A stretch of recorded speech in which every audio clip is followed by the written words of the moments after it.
संकटाच्या समयी भोंगाच वाजतो, युद्ध प्रसंगी भोंगाच वाजतो, ही जगभरातली प्रथा आहे. त्यांना भोंग्याचं महत्व, त्यांच्या पिपाण्या आहेत ना, पिपाण्यांना भोंग्याचं महत्व. भारतीय जनता पक्षाच्या पिपाण्या आहेत, त्या वाजत सुद्धा नाहीत. 2 राज्यांच्या निवडणुका पार पडल्या, जम्मू काश्मीर आणि हरियाणा. जम्मू काश्मीर हे अत्यंत महत्वाचं राज्य होतं देशाच्या दृष्टीनं, भाजपच्या दृष्टीनं. कारण 370 कलम हटवल्यावर देशामध्ये क्रांती होईल, जम्मू काश्मीरमध्ये क्रांती होईल. आणि तो त्यांचा निवडणूक प्रचाराचा एक भाग होता. आम्ही 370 कलम हटवलं, राम मंदिर आणि 370 कलम. पण 370 कलम हटवून त्याचा प्रचार करून सुद्धा जम्मू काश्मीरमध्ये नरेंद्र मोदी आणि त्यांच्या पक्षाचा पराभव झाला. एक लक्षात घ्या. हरियाणामध्ये सुद्धा 90चीच विधानसभा होती आणि जम्मू काश्मीरमध्ये सुद्धा 90 आमदारांचीच विधानसभा होती. त्याच्यामुळे आम्ही जेव्हा म्हणतो की 50-50, इथे 90-90 आहे. मला 90-90चा अर्थ तुम्ही समजून घ्या. इथे 90-90 आहे. एक 90 इंडिया गठबंधनकडे आणि एक 90 हरियाणा काँग्रेसकडे, भारतीय जनता पक्षाकडे. अर्थात हरियाणाचा पराभव हा दुर्दैवी आहे. इंडिया आघाडीचा विजय हा जम्मू काश्मीरमध्ये झालेला असं मी मानतो. पण हरियाणामध्ये इंडिया आघाडी जर झाली असते चांगल्या पद्धतीने, इंडिया आघाडी, समाजवादी पार्टी असेल, आप असेल, एखादी जागा शिवसेनेला मिळाली असती, एखादी जागा एनसीपीला मिळाली असती, तर या सगळ्याचा परिणाम निश्चितच आपल्या इंडिया आघाडीला झाला असता. पण काँग्रेसला असं वाटलं की आम्ही एकतर्फी जिंकू, आम्हाला कोणाची गरज नाही. जिथे काँग्रेस कमजोर असते तिथे ती रिजनल पक्षांची, प्रादेशिक पक्षांची मदत घेते. हे भाजपचंच धोरण असतं. आणि जिथे काँग्रेसला असं वाटतं की आपण मजबूत आहोत तिथे ते स्थानिक पक्ष किंवा इतर पक्षांना महत्व देत नाही. या सगळ्याचा परिणाम हरियाणासारख्या निकालांवर होतो. नाहीतर हरियाणामधून भारतीय जनता पक्षाचा विजय होईल असा सांगणारा एकही मला कोणी व्यक्ती भेटली नाही का पत्रकार भेटला नाही. हरियाणातला पराभव हा दुर्दैवी आहे, पण यातून बऱ्याच गोष्टी आम्हाला शिकता येतील. देशातल्या निवडणुका आम्हाला एकत्रच लढाव्या लागतील. कोणी स्वतःला मोठा भाऊ, छोटा भाऊ समजू नये. लोकसभेतलं यश हे इंडिया आघाडीचं यश आहे.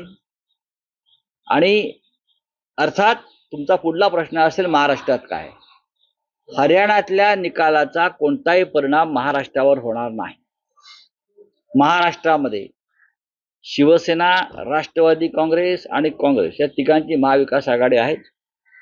आणि इथे उद्धव ठाकरे साहेब आणि माननीय शरद पवार साहेबांसारखं नेतृत्व हे जागरूक आहे. भाजपचे नेते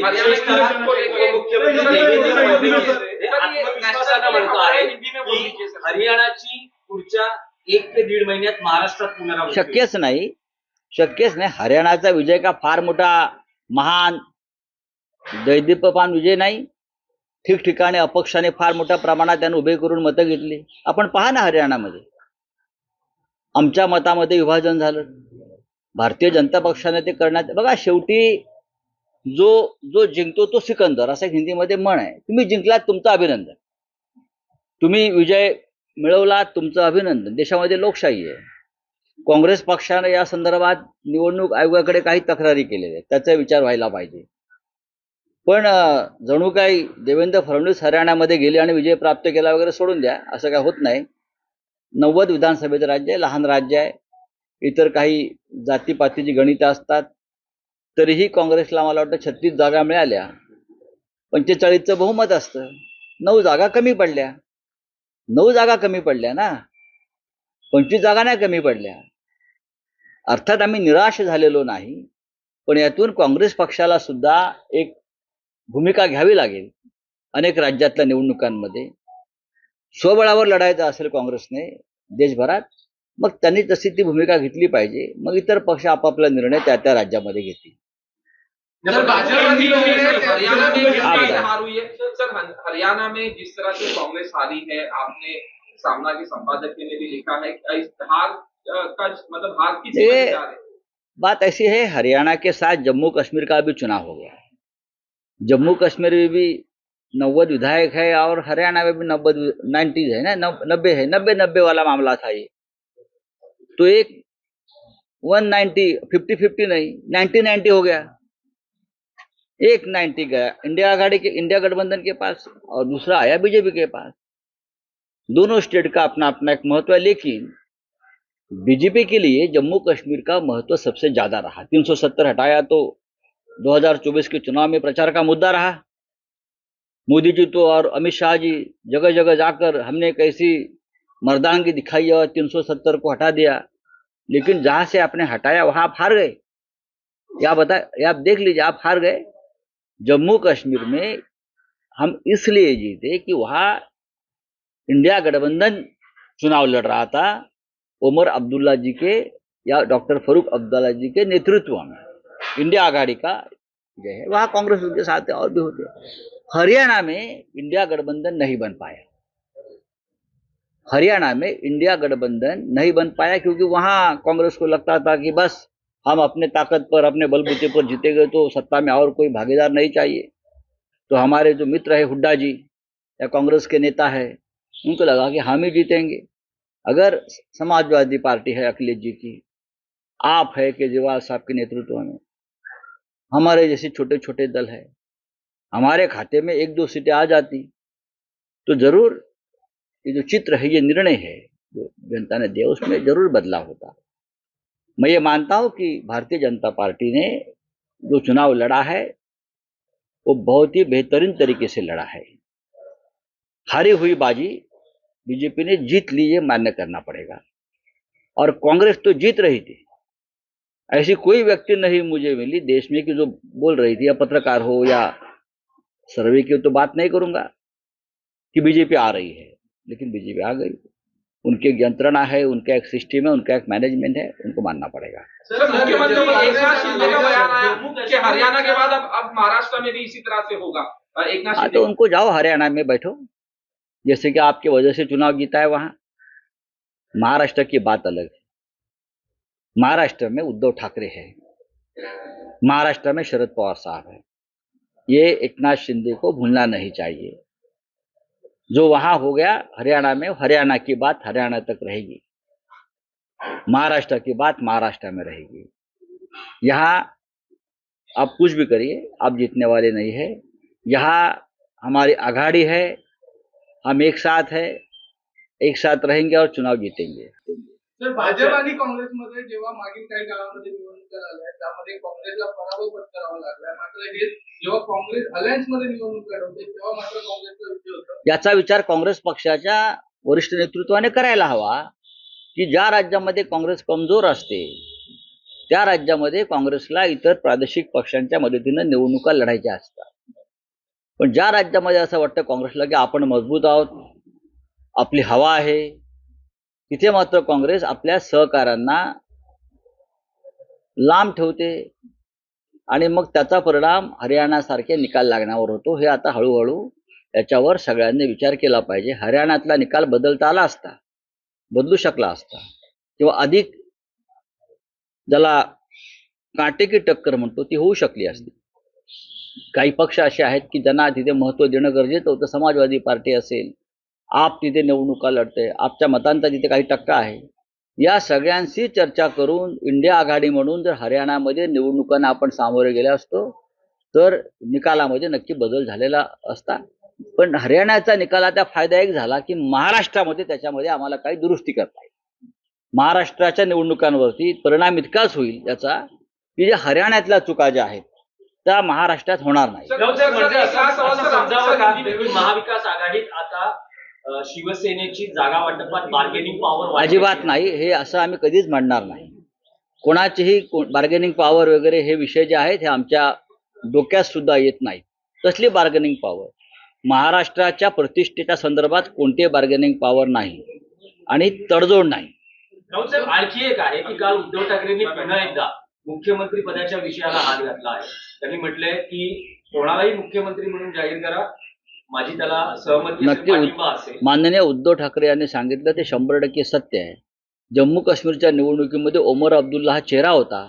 लोकांनी ओमर अब्दुल्ला आणि इंडिया आघाडीला मतदान केलं, हे मान्य केलं पाहिजे. हरियाणामध्ये सुद्धा जर चेहरा असा समोर आला असता, कदाचित, मला माहित नाही चेहरा समोर होता का नाही, तर कदाचित अजून काही बदल झाला असता. महाराष्ट्रासारख्या राज्यामध्ये लोकांना नेता हवा असतो.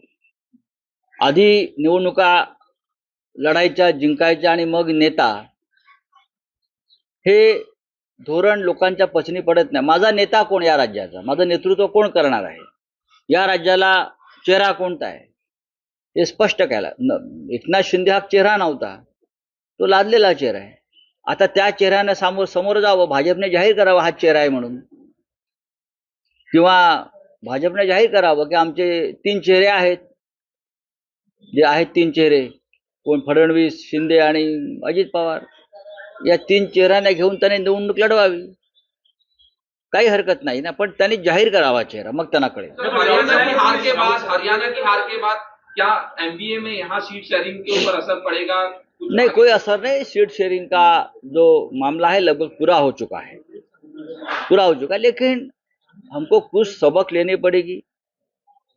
कुछ बातें ऐसी है जो हरियाणा में हुई है, जो नहीं होनी चाहिए थी, वो महाराष्ट्र में हमको दुरुस्त करनी पड़ेगी. एक उससे फायदा हो गया कि जो हरियाणा में जो गलतियां हुई, ऐसा लगता है, हमें लगता है, शायद कांग्रेस को नहीं लगता होगा. मैं इंडिया गठबंधन की बात करता हूँ, मैं महाविकास आघाड़ी की बात करता हूँ. तो महाराष्ट्र में उस हिसाब से हमको काम करना पड़ेगा. आपने साफ तौर पे कहा कि रीजनल पार्टी का सपोर्ट नहीं लेती है कांग्रेस. रीजनल पार्टी के सपोर्ट शिवाय, सपोर्ट के बिना, चाहे कांग्रेस पार्टी हो चाहे बीजेपी हो, कोई भी देश में राज नहीं कर सकता. चाहे बीजेपी हो, आज बीजेपी की सरकार तो रीजनल पार्टी के ऊपर ही बनी है ना. रीजनल पार्टी अगर नहीं होती तो बीजेपी, आज मोदी जी प्रधानमंत्री नहीं होते. अगर रीजनल पार्टी नहीं होती तो अटल जी प्रधानमंत्री नहीं होते, मनमोहन सिंह जी प्रधानमंत्री नहीं होते. तो रीजनल पार्टी की जरूरत है और रहेगी. देवीकडे साकडं घातलंय शिंदे गटाकडे, पुन्हा एकदा मुख्यमंत्री एकनाथ शिंदे म्हणावे असे बॅनर देखील आता झळकायला सुरुवात झाली.